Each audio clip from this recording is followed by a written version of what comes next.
Olahraga memang baik untuk tubuh kita. Namun banyak orang yang tidak memperhatikan pemanasan dengan tepat dan benar sebelum olahraga itu dimulai. Sehingga tidak sedikit orang mengalami cedera ringan pada saat berolahraga. Lalu, bagaimana cara yang tepat ketika menangani cedera ringan pada saat berolahraga?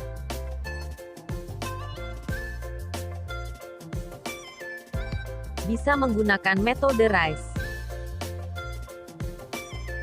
Rest, ice, compression, dan elevation.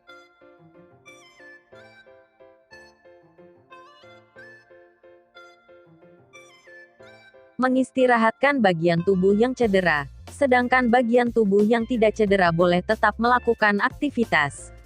Tujuan mengistirahatkan bagian tubuh yang cedera adalah untuk mencegah cedera lebih lanjut dan membantu proses penyembuhan luka lebih optimal.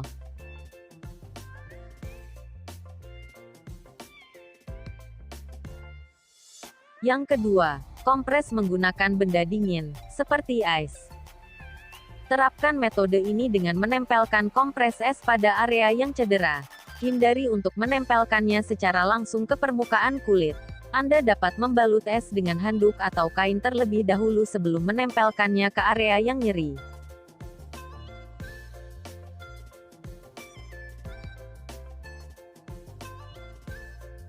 Yang ketiga, yaitu compression, atau kompresi. Membalut bagian tubuh yang cedera menggunakan pembalut yang elastis atau alat perban untuk menghindari penumpukan cairan karena pembengkakan.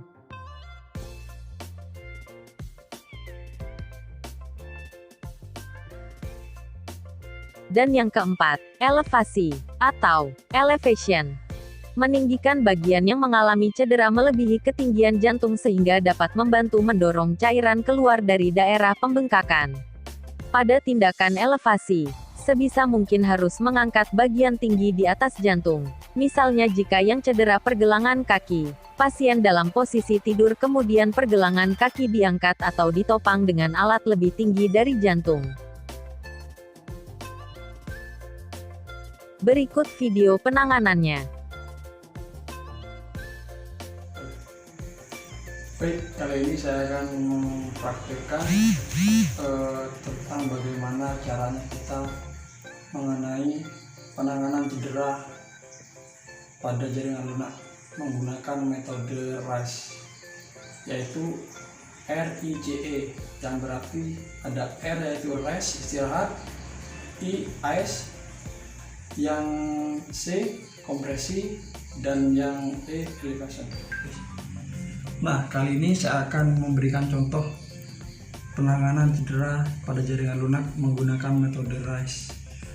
Di sini cedera yang derita pada kaki bagian kiri dilakukan terlebih dahulu, yaitu rest atau istirahatkan paling tidak 48 jam.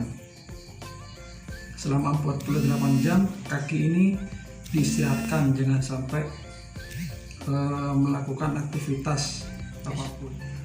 Untuk yang kedua, setelah diistirahatkan selama 48 jam, kita lakukan dengan cara kompres menggunakan benda yang dingin, misalkan memakai es batu. Ini saya sudah siapkan es batu dan dilapisi dengan kain. Kalau bisa itu jangan langsung dari es batu ke kulit, usahakan dilapisi terlebih dahulu seperti ini. Nah, kita akan kompres bagian mana yang terkena cedera.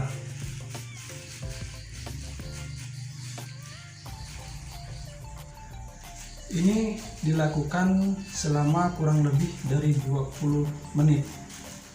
Setelah dilakukan kompres menggunakan es, segera lakukan yaitu kompresi, pembalutan pada bagian yang cedera, bisa menggunakan spalek atau pembalut yang lain.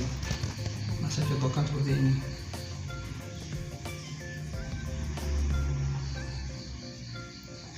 Kompresi ini pemberian penekanan kepada jaringan yang mengalami cedera. Dilakukan bersama-sama dengan pemberian metode ice atau kompres dingin. Tujuan dari pemberian penekanan ini untuk mengatasi pembengkakan berkelanjutan seperti itu. Nah, setelah ini selesai, kita diamkan terlebih dahulu. Setelah kita selesai melakukan pembalutan ke area yang terjadi cedera, selanjutnya kita ke elevation atau elevasi, yaitu tujuannya untuk memperlancar peredaran darah dari kaki ini. Nah, tujuannya seperti ini. Usahakan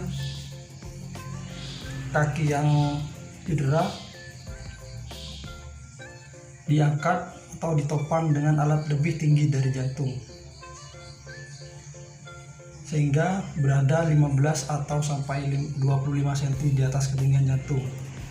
Ini sebaiknya dilakukan hingga pembengkakan menghilang. Setelah dirasa pembengkakan sudah hilang, baru kita bisa membuka pembalut ini. Dan ketika sudah membuka pembalut ini, usahakan kaki yang baru sembuh dari cedera tidak melakukan olahraga terlalu keras.